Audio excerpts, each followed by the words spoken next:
Merry meet everyone, and welcome back to Witches of the Moon. I am your Wednesday host, Houston, and this week we are talking about the use of dolls or poppets in magic.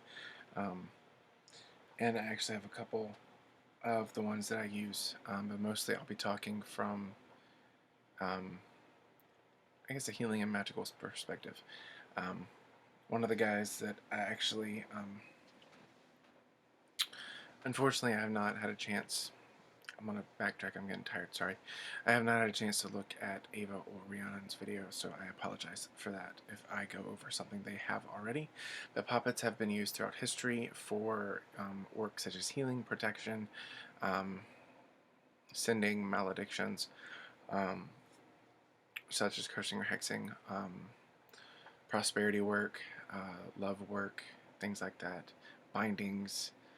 Um, So puppets can be used in all puppets or dolls can be used in all sorts of magic.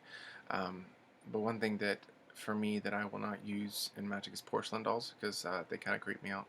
So what I use instead of porcelain dolls or little tiny little puppets is I used stuffed animals. Um, I know you're just going to see his little top hat for a while, but I use stuffed animals a lot in my magic, especially when I'm working with healing or setting up wards or breathing life into them for servitors, and I'll explain more on how I do that in a little bit.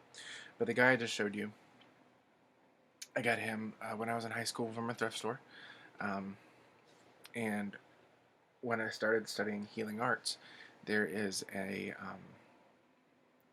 method called the teddy bear method, and it's used for distant healing. So what this method brings about is you visualize a connection between this teddy bear and the person you're healing. So, since I am a Reiki practitioner, I visualize this bear being someone who asked for a healing, who I'm sending healing energy to, or it could be myself. You know, you can do self healings on that does sound kind of confusing, but you can do self healings on the bear and it affect yourself in a future time, or in the past, or whatever, what have you.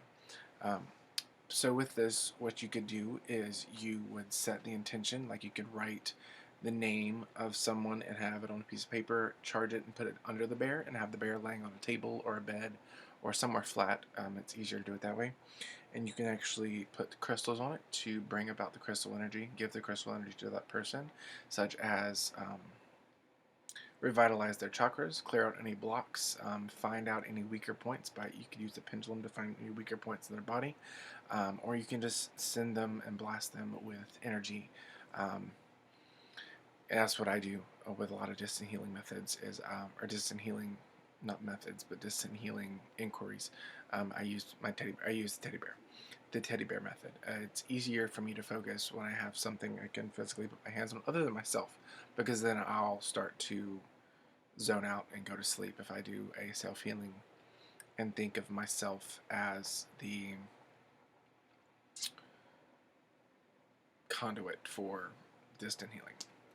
Um, so there's some other guys I wanted to show you as well, other than the tuxedo bear. I actually just got this guy recently. I got him at a Samhain ball, um, or witch's ball, whatever. Samhain gathering we have here. We changed it up this year. Instead of just our regular spooky events, we had a gift exchange.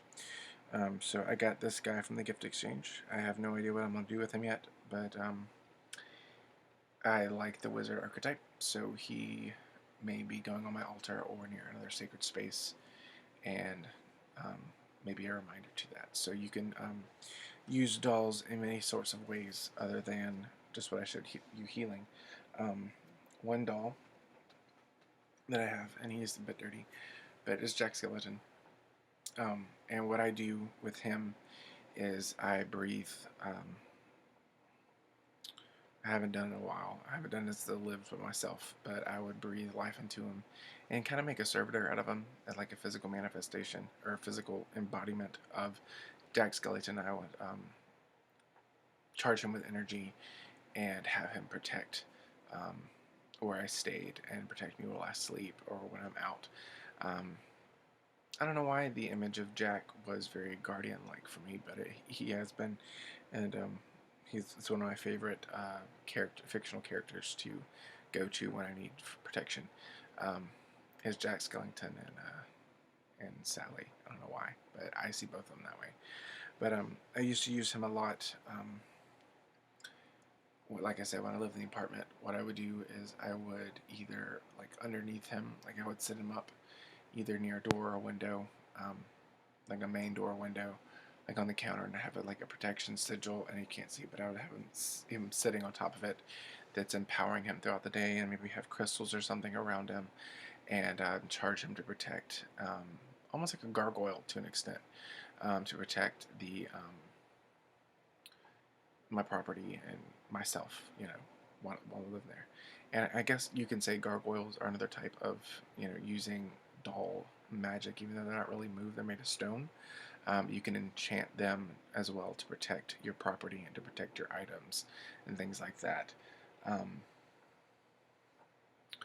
Let's see. Another one that I got is this little guy. I traded some on some of my photography, and she makes her own dolls. And this guy caught my interest, like really caught my interest. He's cute. His name is Gizmo. Um, he's completely handmade. Um,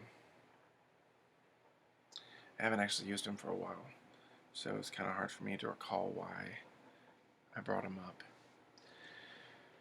But usually I kind of think of Gizmo. I kind of use him when I meditate because the color purple reminds me of the stone amethyst, and I use amethyst a lot when I meditate to kind of help open me up. And I kind of see him as kind of like a guide when I meditate, or at least when I used to. So, yeah, there are tons of things you can do, and you don't have to go out and buy these expensive puppets, or you can make your own. Very simple. They have tutorials online on how to make your own puppets out of either wax or clay, the sculpting clay, or cloth puppets. Very simple. And you don't have to use teddy bears or anything like that. You can draw the person on paper, or draw a stick figure, or a human shape on paper, and that can be your puppet. Imagination in the craft is extremely important, so remember that. And that is what I'm going to leave you with for this week. I hope you guys enjoyed my video. If you have any questions, comments, or concerns, sorry I keep looking down. The little wizard guy's under the computer stand. If you have any questions, comments, or concerns, please not message me, but comment below and in the comment section, and I'll get back to you. But until next week, many blessings.